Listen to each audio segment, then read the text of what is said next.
بالله من الشيطان الرجيم بسم الله الرحمن الرحيم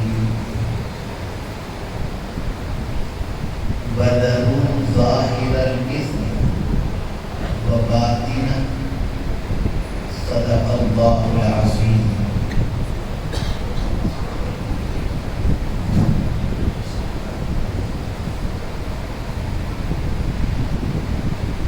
قابل قدر مفتیان کرام، علماء ذوی احترام، حاضرین بزم، السلام علیکم ورحمۃ اللہ وبرکاتہ.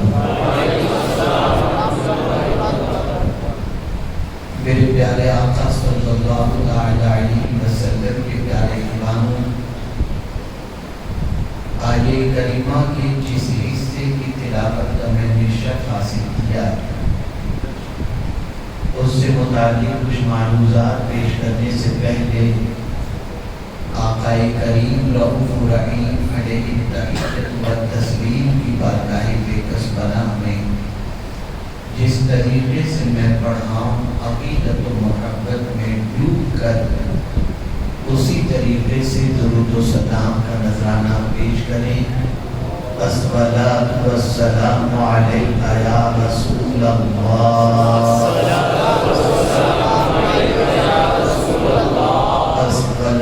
والسلام علیک یا حبیب اللہ، الصلاۃ والسلام علیک یا حبیب اللہ، الصلاۃ والسلام علیک یا نبی اللہ، الصلاۃ والسلام علیک یا نبی اللہ، الصلاۃ والسلام علیک یا نور اللہ، الصلاۃ والسلام علیک یا نور اللہ، وعلی آلک واصحابک یا حبیب اللہ، وعلی آلک واصحابک یا حبیب اللہ، صلی اللہ تعالی علیہ وسلم، صلی اللہ تعالی علیہ وسلم. مجھ سے پیش کر مرید گرامی حضرت مولانا سید امین القادری صاحب سے نہایت ہی معلوماتی اور ایمان افروز خطاب آپ نے سماعت فرمایا ہوگا. میں بھی کچھ باتیں عرض کرنے کی غرض سے حاضر ہوا ہوں، اور میں وہ باتیں آپ کی سماعتوں کے حوالے کرنا چاہوں گا کہ اگر آپ اس پر عمل کا ارادہ کریں تو صرف دنیا میں سکون نہیں ملے گا، زمین کے اوپر بھی سکون، زمین کے اندر بھی سکون، اور میدان محشر بھی سکون. اس وقت تو پوری دنیا کا انسان ایک ہی جگہ بھی سکون کی کوشش کر رہا ہے، اور وہ ہے زمین کے اوپر. صبح اٹھتا ہے تو سوچتا ہے کہ سکون زمین کے اوپر کیسے حاصل کریں.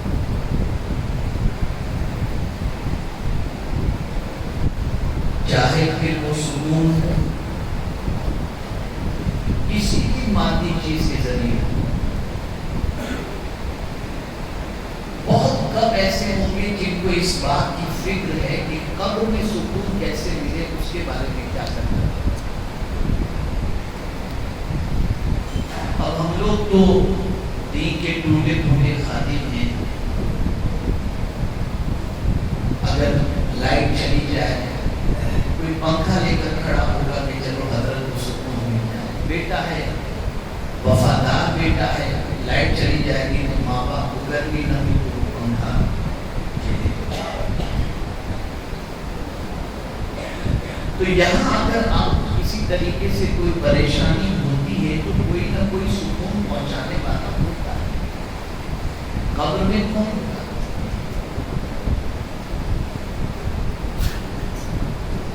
یا کبھی ہم نے سوچا کہ وہاں کے سکون کے بارے میں ہم کیا کر رہے ہیں؟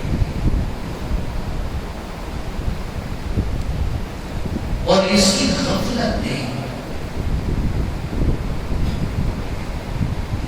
ہم کو اتنا تباہ کر دیا، اتنا تباہ کر دیا کہ اس قبر کے سکون کی غفلت کی بنیاد پر زمین کے اوپر کا سکون ختم ہو گیا. سمجھیے گا سب کچھ ہے سکون، چاہے دولت کا انبار لگاؤ سکون نہیں. رات کو نیند کی ٹیبلٹ لے تو نیند آتی ہے پتہ نہیں.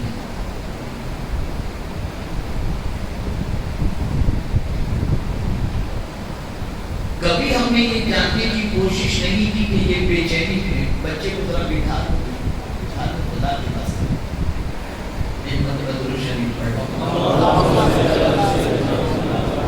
اللهم صل علی سیدنا محمد وعلى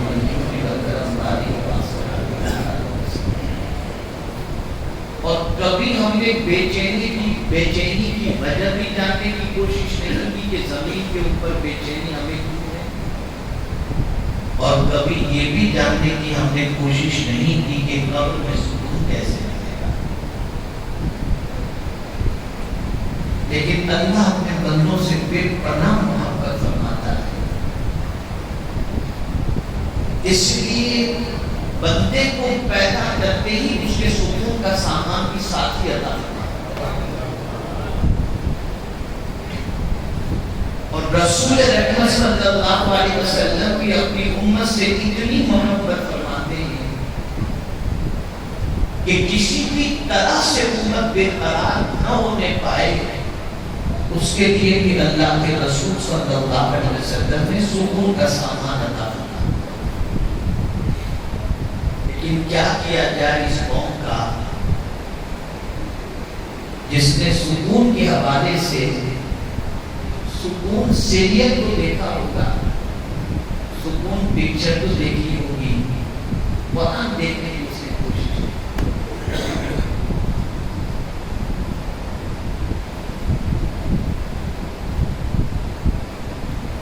میں تھوڑا سمجھانے کی کوشش کروں گا اور چاہوں گا کہ مزاج تھوڑا بنے آنے کا. پہلی چیز کو آپ یہ ذہن پہ رکھیں, ہر نقصان دینے والی چیز سے اللہ نے بچنے کا حکم دیا اور ہر فائدے والی چیز کے کرنے کا اللہ نے ہمیں حکم دیا.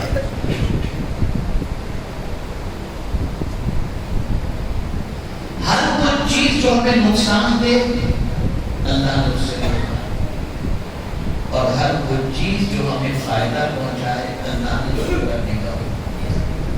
اب اس کو باہر شہر میں ہمارے بھائی جو بہت زیادہ باتیں ضروری سمجھ رہے ہیں اور کھا پی رہے ہیں, سمجھ رہے ہیں کہ بس یہاں دعائیں ٹائم پاس کر کے چلے گا. مجھے گزارش کرتا ہوں یہ سب بند کیجیے یا دروازہ ادھر کا بند کر دیجیے تاکہ باہر والوں پر نظر ہی نہ پڑے, نہ وہ کچھ سنیں, کھاتے پیتے رہیں اور آپ اندر والے سنتے رہیں. ایک مرتبہ درود شریف پڑھیں. اللهم صل على سيدنا محمد وآله الكرام وابنه الكريم وبارك وسلم صلاة وسلام عليك يا سيدي يا رسول الله صلى الله عليه وسلم. اب آئیے سمجھتے ہیں قرآن میں کس چیز کو چھوڑ دینے کا حکم دیا. چھوڑ دے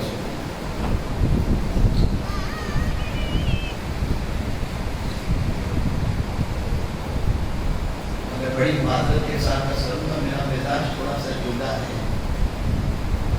میں گفتگو کے دوران ڈسٹرب ذرا بھی پسند نہیں کرتا. اس کی وجہ یہ ہے کہ آپریشن کرنے والا جو سرجن ہوتا ہے نا, وہ رشتے داروں کو بھی آپریشن تھیٹر میں ہم نے نہیں دیکھا کہ کہیں سرجری کریں گے تو یہ گھر والے چیخیں گے تو آپریشن فیل ہوتا ہے. اور یہ جو اٹھتے بیٹھتے ہیں نا تو مطلب ایک ذہن جو ہے بڑھ جاتا ہے. اچھا ان لوگوں کو یہ بھی نہیں معلوم کہ کس محفل میں کیسے جانا چاہیے اور بیٹھنا. ابھی تک ہم نے آداب محفل ذکر الہی اور ذکر رسول بھی نہیں سیکھا. یہ تو ہمارا حال خیر آہستہ آہستہ سیکھ کریں گے. اب آئیے میں پڑھائی کروں, کوئی بھی اندر آئیں تب باہر جائیں, بیٹھے رہنے آپ.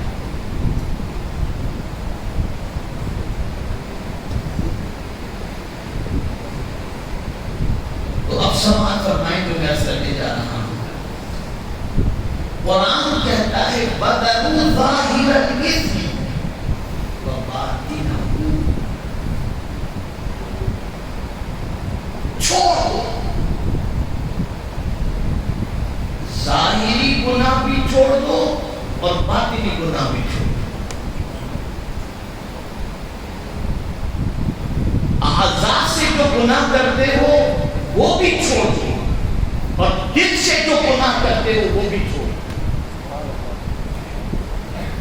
اللہ چھوڑنے کا حکم دیتا ہے، بندہ پکڑ کے بیٹھا ہے۔ آج سب سے پہلے میں سمجھاؤں کہ گناہ چھوڑنے کی جب بات آتی ہے تو آج کا انسان یہ سوچتا ہے کیسے چھوٹے گا، کیسے چھوڑے۔ جیسے سگریٹ کو لے لیجیے، اگر کوئی کہے سگریٹ چھوڑ دیے تو کہے گا 5 پیتا تھا 3 پہ آ گیا ہوں، آہستہ آہستہ یہ بھی چھوڑ دیا۔ یہ کہتا ہوں دیکھا نہیں، آخر گناہ چھوٹتا کیوں نہیں؟ علماء جمعہ کے خطابات فرماتے ہیں، جلسوں کا اہتمام ہوتا ہے، اس کے اندر خطابات ہوتے ہیں اور علماء اپنے گھر کی بات نہیں سناتے، قرآن اور حدیث کی بات سناتے ہیں۔ اصل کیوں نہیں ہو رہا؟ کیوں گناہ نہیں چھوٹ رہے؟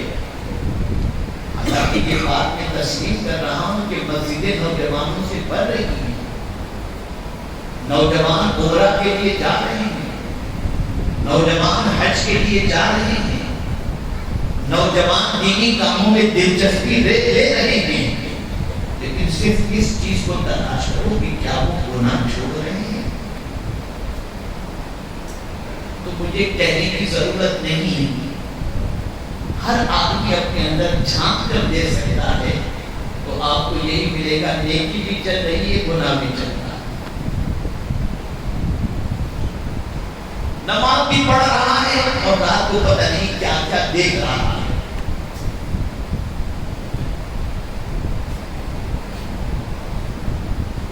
اور یہ بات اچھی طریقے سے یاد رکھیں، گناہ چھوڑنے سے جو فائدہ ہے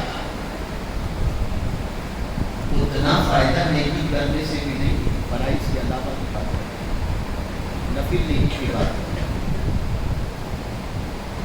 جتنا گناہ چھوڑنے کا فائدہ ہے، یعنی اللہ نے جس کام سے رکنے کا حکم دے دیا، آپ اگر اس سے رک جاتے ہیں تو اس کا جو فائدہ ہے نا، وہ بہت سارے کرنے کا حکم دیا ہے، وہ اگر نہیں بھی کر سکتے، نفل نہیں پڑھ سکتے، تو اس سے کرنے کا بھی اتنا فائدہ نہیں جتنا بچنے کا فائدہ۔ میں دلیل کے طور پر عرض کرتا ہوں،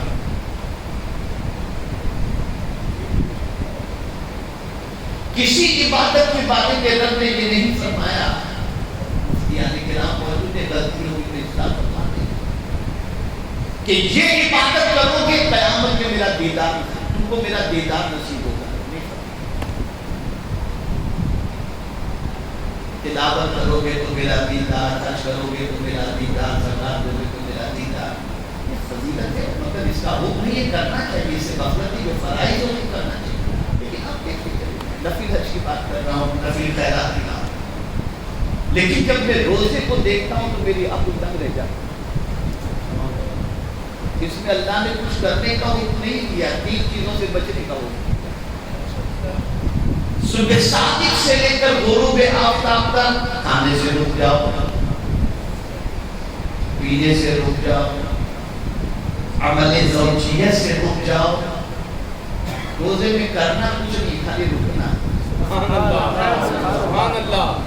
روزے میں کرنا کچھ نہیں ہے، رکنا ہے۔ اس رکنے پر روزے کی حالت میں سو رہے ہو گے، ثواب دکھا ہے۔ سبحان اللہ۔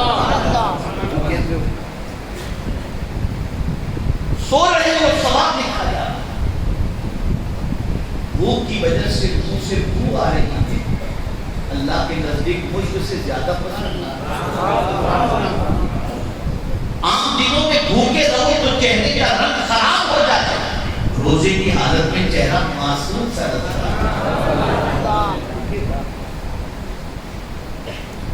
اور پھر صلاح کیا عطا فرمایا؟ آقا کریم صلی اللہ علیہ وسلم فرماتے روزے دار کو دو خوشی، ایک افطار کے وقت، ایک میرے دیدار کے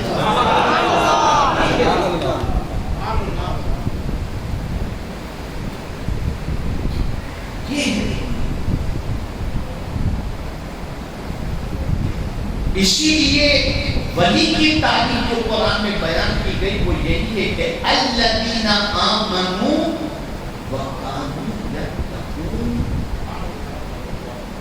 پرہیزگار پرہیز کس چیز سے کرتے ہیں؟ گناہوں سے بچتے ہیں۔ متقی وہ ہوتا ہے جو اللہ عز و جل سے ڈر کر گناہوں سے بچا لیتا ہے۔ اور ہم نے آج سوچ اچھی بنا دی ہے، بس اتنا پڑھ لیں کہ جنت کی اس گناہ کا کیا، جس کو میں مثال کے طور پر کہا کرتا ہوں، کسی کا پیسہ آپ کھا گئے، اللہ نہ کرے کوئی کھائے، ایک بات کرتا ہوں مثال کے طور پر، کسی کا پیسہ کھا لیا کسی شخص نے، اور پھر جا کر کعبے کے سامنے دعا کر رہے اللہ مجھے یہ عطا فرما، مجھے یہ عطا فرما۔ تو میں آپ کو ایک سوال پوچھتا ہوں کہ وہ بھی تو دعا کر رہا ہے جس کا پیسہ آپ نے کھا لیا، وہ بھی تو اللہ کی بارگاہ میں کہہ رہا ہے کہ مولا اس نے میرا بیڑا گرک کر دیا، میرے بچوں کو فٹ پاتھ پر لا کر کے کھڑا کر دیا اور میری زندگی تباہ کر دی۔ میں آپ سے پوچھنا چاہتا ہوں اللہ آپ کی قبول کرے گا یا مظلوم کی قبول کرے گا؟ اللہ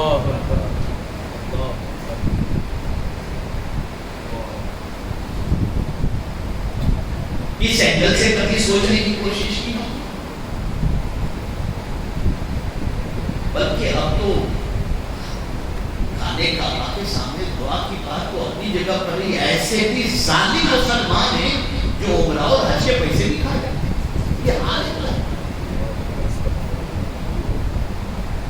کسی اور مذہب کے اندر اتنا فراڈ کرنے والا نہیں ملے گا اتنا اس مذہب کے ماننے والے میں۔ احرام پہن کر کے حاجی ایئرپورٹ کے اوپر سے واپس آ رہا ہے اور اس کا پیسہ کھا کر کے لوگ موج کر رہے ہیں۔ آپ ذرا سوچو کہاں جا رہی ہے ہماری، کہاں جا رہی ہے ہماری۔ اس لیے قرآن نے کہا ظاہر الاسم و باطن، چھوڑو ظاہری گناہ بھی چھوڑ دو، باطنی گناہ بھی چھوڑ دو۔ سید صاحب کہہ رہے تھے کہ کچھ جملے اللہ تعالیٰ ذہن میں ڈال دیتا ہے، ایک جملہ آپ کے سامنے یہ زندگی پر یاد رکھنے کی بات ہے۔ گناہ سے انسان کو شرمندگی ملتی ہے۔ کیا ملتی ہے؟ گناہ سے انسان کو شرمندگی ملتی ہے اور نیکی سے انسان کو تابندگی ملا۔ سبحان اللہ، سبحان اللہ۔ نیکی کرنے والا کبھی افسردہ رہتا ہی نہیں اور گناہ کرنے والا کبھی خوش رہتا ہے۔ اللہ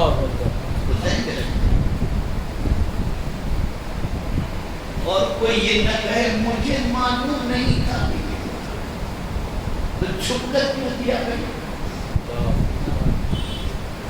اعلانیہ کرتے ہیں اگر تمہیں معلوم نہیں کہ یہ گناہ ہے تو چھپ کر تم کر رہے ہو۔ کوئی بیوی سے چھپ کر گناہ کر رہا ہے، کوئی عورت شوہر سے چھپ کر گناہ کر رہا ہے۔ ارے یہ چھپ کر گناہ کرنا تو بہت دور کی بات ہے کہ کہیں بھاگ گئے اور کنارے پہ جا کر کے گناہ کر لیے۔ موبائل میں چیٹنگ کس کے ساتھ چل رہی ہے اس کا بھی پاس ورڈ بلاک، شوہر کو نہیں معلوم بیوی کا کیا ہے اور بیوی کو نہیں معلوم شوہر کا پاس ورڈ ہے۔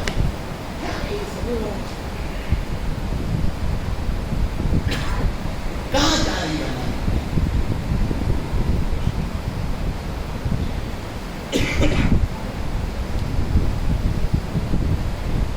بلکہ اب تو تھوڑا سا مسلمان اور بے باک ہو گیا اور کہتا ہے مولانا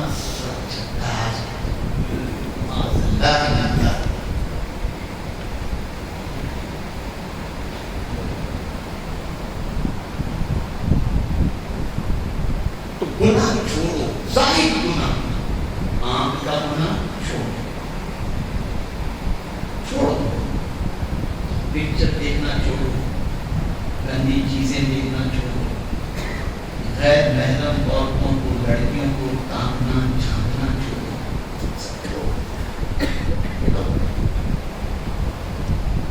اور اگر نہیں چھوڑنا چاہتے تو پھر اللہ کے رسول صلی اللہ علیہ وسلم کا فرمان بھی حق ہے کہ آقا کریم صلی اللہ علیہ وسلم نے ارشاد فرمایا، جو شخص جان بوجھ کر کے اپنی آنکھوں سے کسی حرام کردہ چیز کو دیکھتا ہے، اس کی آنکھوں کے اندر جہنم کی آگ کی سلاخیں ڈالتی ہے۔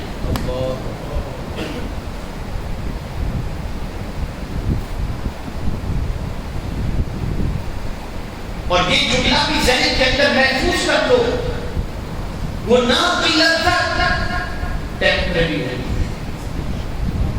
لیکن گناہ پرماننٹ کے لیے دیا جاتا ہے۔ اس کا نقصان، اس کی تکلیف لائف ٹائم تک ہماری زندگی کے اندر ہم کو بھگتنا پڑتا ہے۔ اسی لیے مجھے یاد آتے حضرت عبداللہ ابن مبارک رضی اللہ تعالیٰ عنہ کا قول، ارشاد فرماتے ہیں کہ جب میرے رزق میں تنگی، بدن میں سستی، اور اسی کے ساتھ ساتھ ایک اور عمل کے بارے میں، ایک چیز کے بارے میں بتایا پریشانی کا، کہ جب یہ تین چیزیں آ جاتی ہیں نا، تب میں سمجھ جاتا ہوں کہ کہیں مجھ سے لغزش ہو گئی،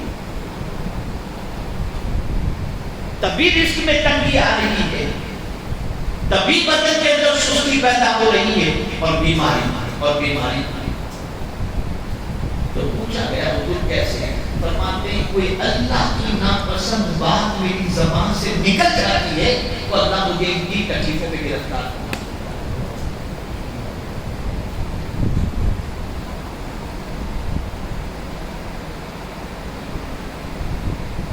کیا یہ بات سچ نہیں کہ بوڑھے ہو جاتے ہیں اور بچے نافرمان ہوتے ہیں یا آؤٹ آف ٹریک ہو جاتے ہیں، تو جوانی میں کیے ہوئے گناہ اس بوڑھے انسان کو چبھن دیتے ہیں اور کہتا ہے کہ میرے شاید سزا ہے، آج بڑھاپے میں میرا بیٹا مجھے چھوڑ کے چلا گیا، نافرمان ہو گیا یا غلط راستے پر چل گیا، چھوڑ دو۔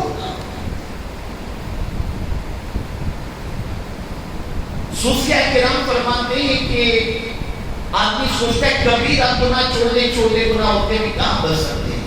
صوفیاء کرام فرماتے ہیں، بڑی پیاری بات ہے حضور نے فرمائی، ارشاد فرماتے ہیں، نادان تو یہ نہ دیکھ کہ گناہ کیسا ہے، تو یہ نہ دیکھ کہ گناہ کیسا ہے، چھوٹا ہے یا بڑا ہے، یہ دیکھ کہ کس بڑے کی نافرمانی کر رہا ہے۔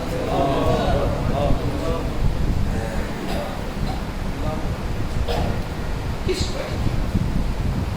وہ رب جس کے سامنے سر جھکاتے ہو، اٹھتے بیٹھتے اس کی نافرمانی، اسی کے فرمان کا خیال نہیں۔ حیرت کی بات ہے، کورونا کے زمانے میں بغیر ماسک کے نکل نہیں سکتے تو ماسک کمپلسری ہم نے کر دیا، مسجد میں صفوں میں ڈسٹینس فالو کیا، مسجد میں لوگ نماز کے لیے نہیں جا سکتے نہیں گئے۔ خدا کی قسم جتنا گورنمنٹ کے انسٹرکشن کو ہم نے فالو کیا، اگر خدا کے انسٹرکشن کو فالو کریں تو دنیا آخرت ہو جائے، لیکن اتنی سختی سے خدا اس کے رسول کی بات ہم نے کبھی نہیں کی۔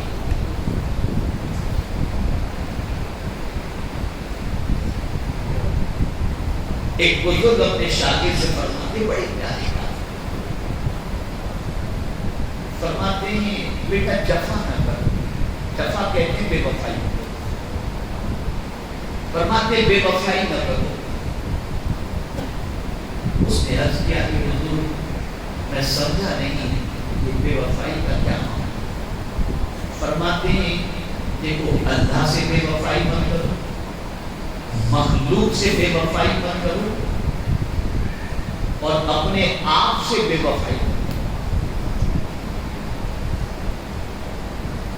اس نے کہا حضور تھوڑا اور سمجھا دیں تو بات سمجھ میں آ جائے۔ فرماتے اللہ سے بے وفائی یہ ہے زندگی اس نے دی، رزق وہ دے رہا ہے، طاقت اس نے عطا فرمائی، زمین تمہارے لیے اس نے بچھائی، آسمان اس نے تمہارے لیے بنایا، زمین میں سے اناج وہ دے رہا ہے، آسمان سے بارش وہ برسا رہا ہے۔ اور حیرت کی بات ہے بندے اس کا کھاتا اس کی نہیں مانتا، اس اللہ سے بے وفائی۔ ارے ایک سیٹ جس کے پاس تم ملازمت کرتے ہو، وہ 10 بجے آنے کا بول دے تو بیوی سے کہتے ہو بھائی لیٹ کے ورنہ نوکری چلی جائے گی، تو بیوی بھی ٹائم پر شوہر کو پہنچانے کے لیے صبح جلدی ناشتہ تیار کرے گی، کپڑے آئرن کرے گی، سب کچھ کرے گی، اور یہاں تک کہ ٹاول بھی باتھ روم کے اندر سیٹ کر کے دھلا ہوا رکھ دے گی، اور بہت فرما بردار ہے تو ٹوتھ برش کے اوپر پینٹ بھی لگا کے رکھ دے گی کہ میرے شوہر کا ٹائم ضائع ہے، اور ٹائم پر میرا شوہر پہنچے۔ اور تھوڑا آگے بڑھے، اگر ٹرافک حمل سے کہ ٹرافک ملے گی تو آدمی یہ نہیں کہ جو ٹائم پہ نکلتا تھا وہ ٹائم پہ نہیں، بلکہ کوشش کرتا ہے یہ رش حمل سے آدھا گھنٹہ پہلے نکلو ورنہ جاب پر ٹائم پر نہیں۔ یہی حال بچوں کے اسکول کے سلسلے میں کرتے ہیں کہ بچے کو پنشمنٹ نہ ملے، بچہ ذلیل نہ ہو جائے، اس کے لیے ماں جب یہ اٹھتی ہے جلدی ٹائم پر پہنچاتے ہیں۔ خدا کے بندوں، کیا نماز کے لیے بھی تم نے اتنی فکر کی ہے کہ ٹائم نہ چلا جائے؟ کیا یہ خیال نماز کے لیے بھی آیا ہے؟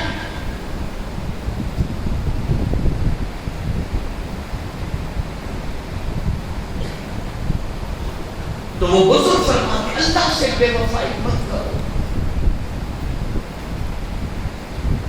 اور اسی کے ساتھ مخلوق سے بے وفائی، مخلوق سے بے وفائی کہ لوگ تم کو اچھا سمجھتے ہیں، لوگ تم پر بھروسہ کرتے ہیں۔ یہاں پر مجھے ایک حدیث یاد آ رہی ہے، حضرت عبداللہ ابن مسعود رضی اللہ تعالیٰ عنہ نے آقا کریم صلی اللہ علیہ وسلم سے دریافت فرمایا کہ حضور اکبر الکبائر کون سے ہیں، یعنی سب سے بڑے گناہ کون ہیں؟ ہم وظیفہ پوچھتے تھا کہ بابا کوئی وظیفہ دے دو، یہ 2 کے 4 ہو جائے، لمبی گاڑی ہو جائے، یہ وظیفہ پوچھتے۔ ہمارے پاس کوئی آج تک شاید آیا ہو کیسا وظیفہ بتاؤ کہ گناہ چھوٹ جائیں گے؟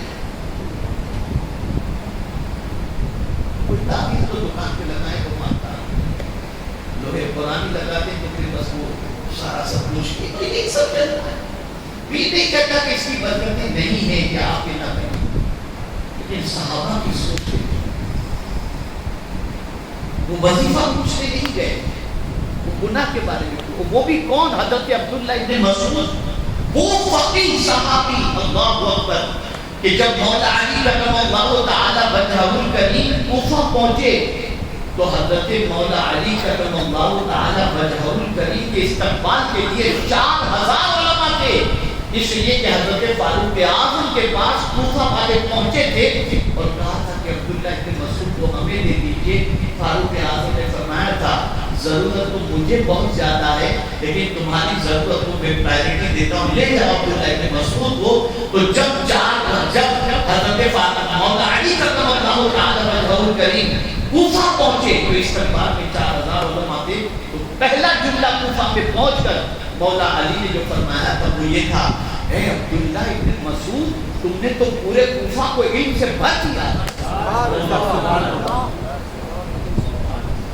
اب وہ سوال کرتے حضور سے، اور کیسا معاملہ تھا؟ گھر میں حضور کے آنا جانا،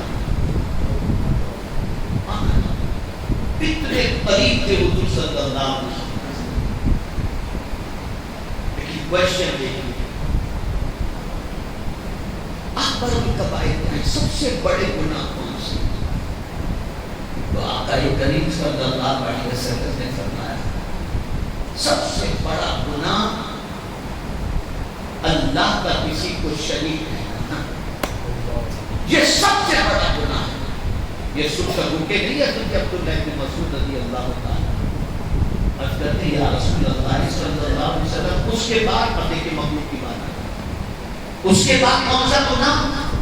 تو سرکار صلی اللہ علیہ وسلم نے فرمایا پڑوس میں رہنے والے کی بیوی سے زنا ہے۔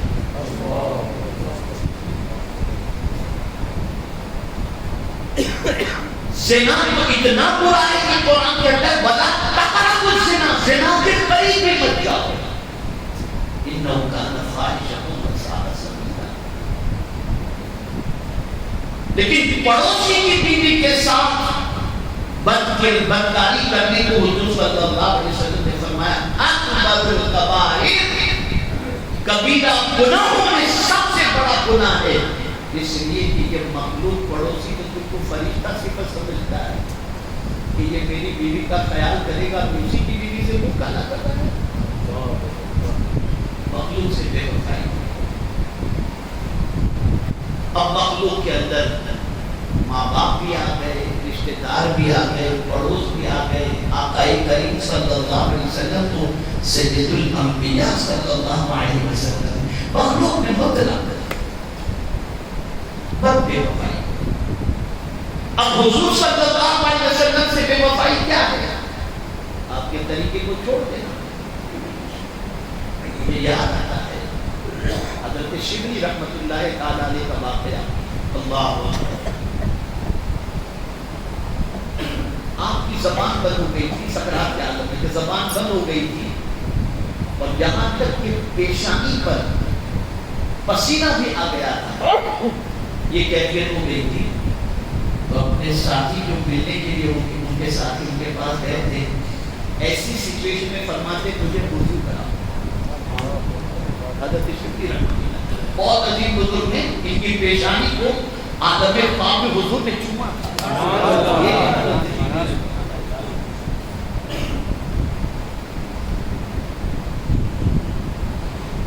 تو اپنے ساتھی سے کہا مجھے وضو کراؤ، لگے وضو کرانے کی۔ کیسی سچویشن؟ زبان بند ہو چکی ہے اور پیشانی پر پسینے کا آنا یہ خاتمہ بالخیر کی علامت ہو سکتے ہے۔ کسی کے مرتے وقت سکرات کی حالت میں نکلتے وقت اس کی پیشانی پہ پسینہ آ جائے تو یہ اچھی موت کی علامت۔ ایسی سچویشن میں حضرت شبلی علیہ الرحمہ نے فرمایا کہ مجھے وضو کراؤ۔ جیسے انہوں نے وضو کرایا تو داڑھی کا خلال بھول گئے، ساتھی داڑھی کا خلال بھول گئے۔ تو حضرت شبلی علیہ الرحمہ نے ان کا ہاتھ پکڑا اور پھر داڑھی کا خلال، یہ ہے حضور سے وفاداری۔ طریق میں مصطفیٰ کو چھوڑنا ہے وجہ بربادی۔ یہاں تو حضور کی سنت کا مذاق اڑایا جاتا ہے اور مذاق اور چیزیں اور آگے بڑھیں گے تو گناہ ہے ہی۔ حضور کی سنت پر عمل کرنے میں شرماتا ہے بندہ، پتہ نہیں دنیا میں کیا سمجھے گی، دنیا کیا دی ہے کسی کو کیا آپ کو دی، کیا ہم کو دی۔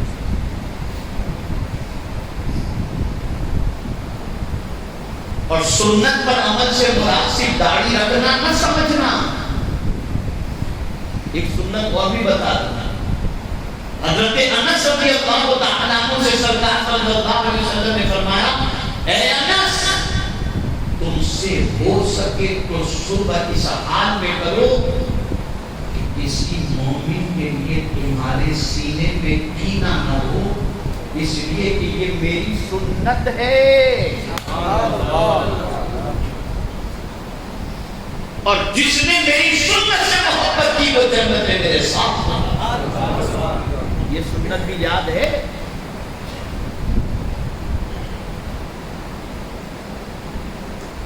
تو قرآن کہتا ہے ظاہری گناہ بھی چھوڑ دو، یعنی اعضاء سے جو گناہ ہوتے ہیں، ہاتھ سے، پیر سے، زبان سے، آنکھ سے، کان سے چھوڑ دو۔ اور یہ نہ سوچنا کرے چلتا ہے یہ چپ نہیں، کس بڑے کی نافرمانی ہو رہی ذرا یہ وہ بڑا جو سب کچھ تمہیں عطا کیا ہے اور کر رہا ہے۔ اللہ نے سوچا کچھ اور تھا بولنے کے لیے، لیکن اللہ یہ کہہ پا رہا ہے تو چلو یہی بول۔ بڑا قریب ہے میرا، بہت ناز برداری کرتا ہے، خدا کی قسم۔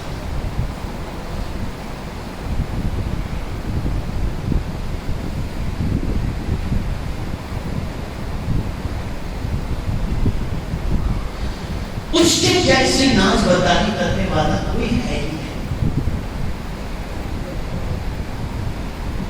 حضرت ابراہیم علیہ السلام کی جب معراج کی وَكَذَلِكَ نُرِي إِبْرَاهِيمَ مَلَكُوتَ السَّمَاوَاتِ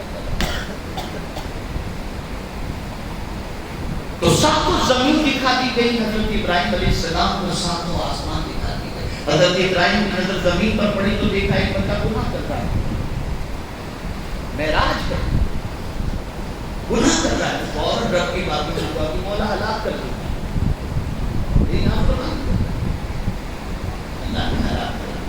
معراج ختم ہوئی تو ارشاد فرمائے ابراہیم آئندہ ایسی دعا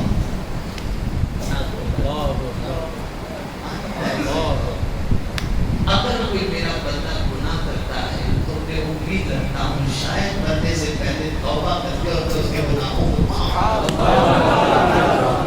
اور اگر مرنے سے پہلے وہ توبہ نہیں کرتا پھر بھی میں اسے عذاب نہیں دیتا. میں امید کرتا ہوں کہ ہو سکتا ہے اس کی اولاد اس کے لیے مغفرت کی دعا کرے. اور اگر اس کی اولاد بھی مغفرت کی دعا نہیں کرتی تو پھر میں اپنے ذمہ کرم پر لیتا ہوں، جسے چاہتا ہوں عذاب دیتا ہوں، جسے چاہتا ہوں عذاب دیتا ہوں. ابراہیم آئندہ میرے بندوں کے لیے ایسی مان جائیے اس کی نام. ہمارے یہاں نوکر ایک بات نہ مانے تو وارننگ، دوسری بات میں کہتے ہیں سیکنڈ ٹائم، تھرڈ ٹائم میں کہتے ہیں جاؤ. ہم دن میں سینکڑوں اللہ کی باتیں نہیں مانتے. مولا یہ نہیں فرماتا کسی اور زمین پہ چلے جاؤ، رکھے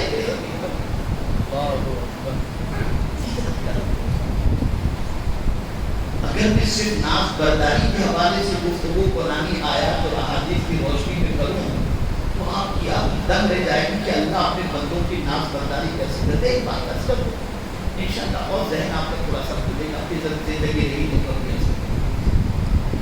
جو کچا ہے اور بچہ ہے، جو کچا ہے اور بچہ ہے، بچہ بھی پورا نہیں کہہ سکتے، کچا بچہ. 4 مہینے کا عمل تھا، یہ نیا مس کیریج ہو گیا. بچے نے دنیا تو نہیں دیکھی، ماں باپ کو بھی نہیں دیکھ پائے، لیکن نام برداری دیکھ. قیامت میں وہ بچہ اللہ سے جھگڑا کرے گا. حدیث شریف ہے وہ کچا بچہ جھگڑا کرے گا. مولا تو دنیا میں آنے ہی نہیں دیا مجھے، میں تو ماں باپ کا پیار ہی نہیں پا سکا، تو کیا یہاں بھی تو ماں باپ سے محروم رکھے گا؟ مولا جنت میں میرے ماں باپ کے ساتھ پیدا ہوئی ہے. کچے بچے جھگڑا کرنے والے بچے لے جا کے ماں باپ کو اپنے ساتھ کرتے ہیں. پھر بھی اس کی نافرمانی ہے.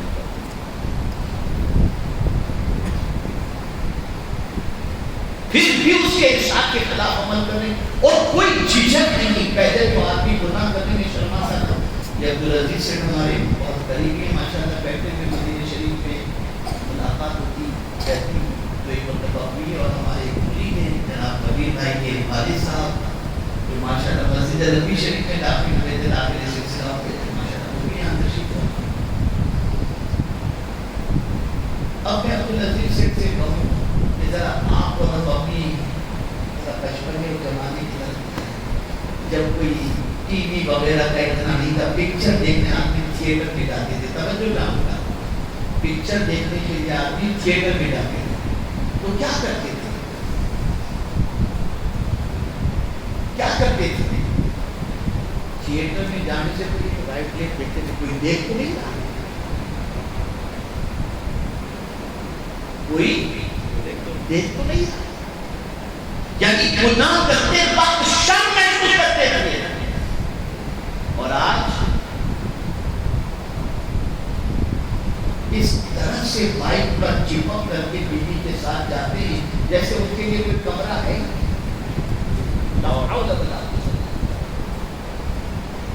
کہاں جا رہی ہماری؟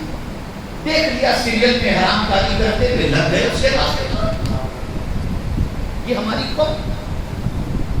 قرآن کو مانتے ہو، اللہ کو مانتے ہو، اللہ کے رسول کو مانتے ہو، لیکن نہ قرآن کی مانتے ہو، نہ اللہ کی مانتے ہو، نہ اللہ کے رسول کی مانتے ہو. خیر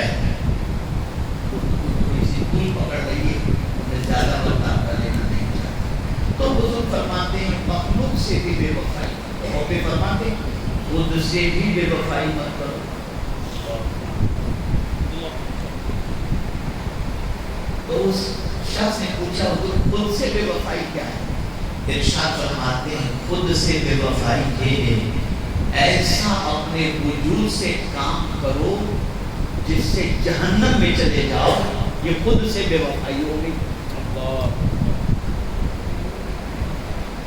چاہتے تو یہ ہو کہ سر میں درد نہ ہو، اور گناہ وہ کرتے ہو کہ سر پھوڑ دیا جائے۔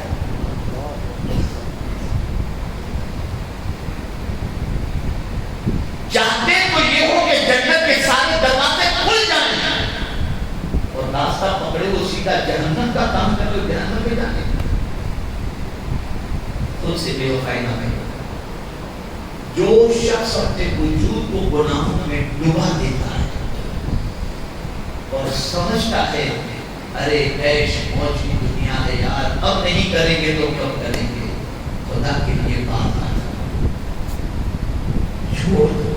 یہ میں نہیں کہہ رہا چھوڑ دو گناہ، اللہ جس کا کھاتے ہو وہ کہہ رہا ہے، اور اس سے زیادہ کوئی مہربان ہے ہی نہیں، وہ کہہ رہا ہے چھوڑ دو۔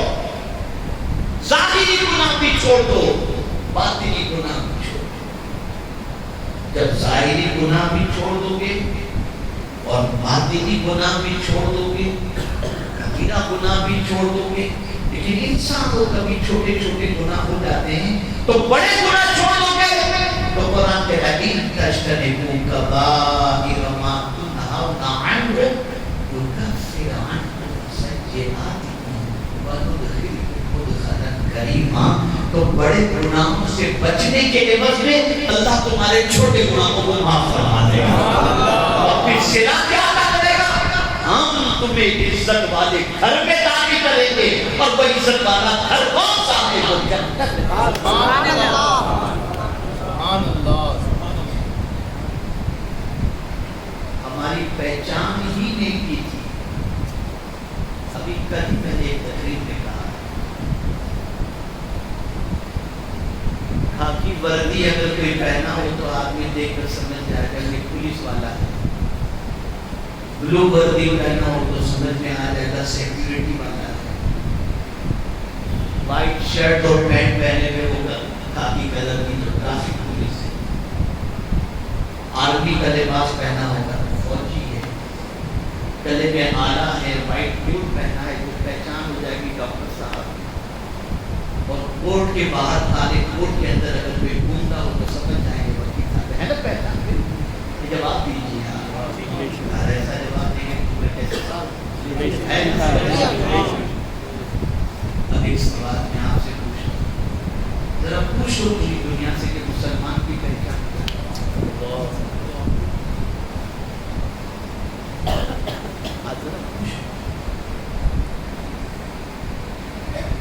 پیمنٹ نکلتی ہو تو چپل باٹا کے 3 بدل ڈالو تب بھی پیسے نہیں دینے کی یہ پہچان۔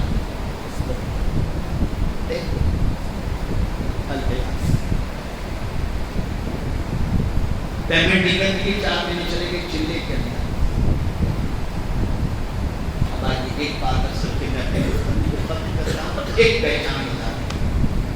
2 یہودی ایک راستے سے گزر رہے تھے، بہت بڑا پتھر میں پڑا، دونوں آپس میں گفتگو کرتے ہیں، یار اتنا بڑا پتھر بیچ میں کیسے پڑا؟ تو دوسرے یہودی نے کہا یار یہ بیچ میں ہوتا نہیں، اگر کوئی مسلمان یہاں سے گزرتا لگتا ہے اس راستے سے مسلمان نہیں گزرا، ورنہ یہ پتھر بیچ میں نہیں ہوتا۔ یہ ہماری پہچان تھی، اور پتھر رکھنے والے پہچان بنے، گھوڑا چلانے والے پہچان بنے۔ کون ایسی آئیڈینٹی پسند کرے گا؟ کوئی کون ایسی شناخت پسند کرے گا؟ یقیناً داڑھی رکھو، یقیناً نماز کی پابندی، یہ سب اپنی جگہ ہے، اس سے کوئی انکار نہیں ہے، لیکن میری ریکویسٹ نماز کی پابندی کے ساتھ ساتھ حج اور زکات ان کے اوپر کمپلسری اس کی پابندی کے ساتھ ساتھ روزہ ان کے اوپر کمپلسری اس کی پابندی کے ساتھ ساتھ ظاہری گناہ بھی چھوڑ اور باطنی گناہ بھی چھوڑ۔ جب تک یہ دونوں چیزیں نہیں چھوڑو گے زمین کے اوپر بھی سکون نہیں، زمین کے اندر بھی سکون نہیں، اور میدان محشر کے بھی سکون نہیں۔ گناہ کبھی سکون دیتا ہی نہیں ہے، گناہ ہمیشہ بے قرار کرتا ہے، اور نیکی کبھی بے چین کرنے کی ہونے نہیں دیتی ہے، ہمیشہ سکون عطا کرتی ہے۔ اللہ رب العزت جل جلالہ کی بارگاہ میں دعا ہے کہ رب کریم آقا کریم صلی اللہ علیہ وسلم کے سب کو مجھے آپ کو سب کو اللہ اس کے رسول کے ارشادات پر عمل کی توفیق نصیب فرمائے، اور ہم سب سے وہ کام ہے جس سے اللہ بھی راضی ہو اور اس کے رسول صلی اللہ علیہ وسلم بھی راضی ہو، اور پروردگار ہم سب کو گناہوں سے بچنے کی توفیق نصیب فرمائے۔ اب یہاں بہت سارے ہمارے بھائی سمجھتے کہ بچے کیسے، آپ بڑا عجیب، چلو یہ بھی آپ کو آقا کریم صلی اللہ علیہ وسلم نے ارشاد فرمایا جو شخص صبح کو 10 مرتبہ سورہ اخلاص پڑھے اللہ شیطان کی شرارتوں سے دن بھر اس کی حفاظت کرتا۔ لیکن یہ سوچ کر دیکھتے ہیں کہ پڑھ کر فائدہ ہوتا ہے کہ یہ نہیں، فائدہ ہی ہوگا، بچنا ہی ہے۔ وہ چیز آپ کو کرنی بھی پڑے گی، کوشش بھی کرنی پڑے گی، دونوں چیز۔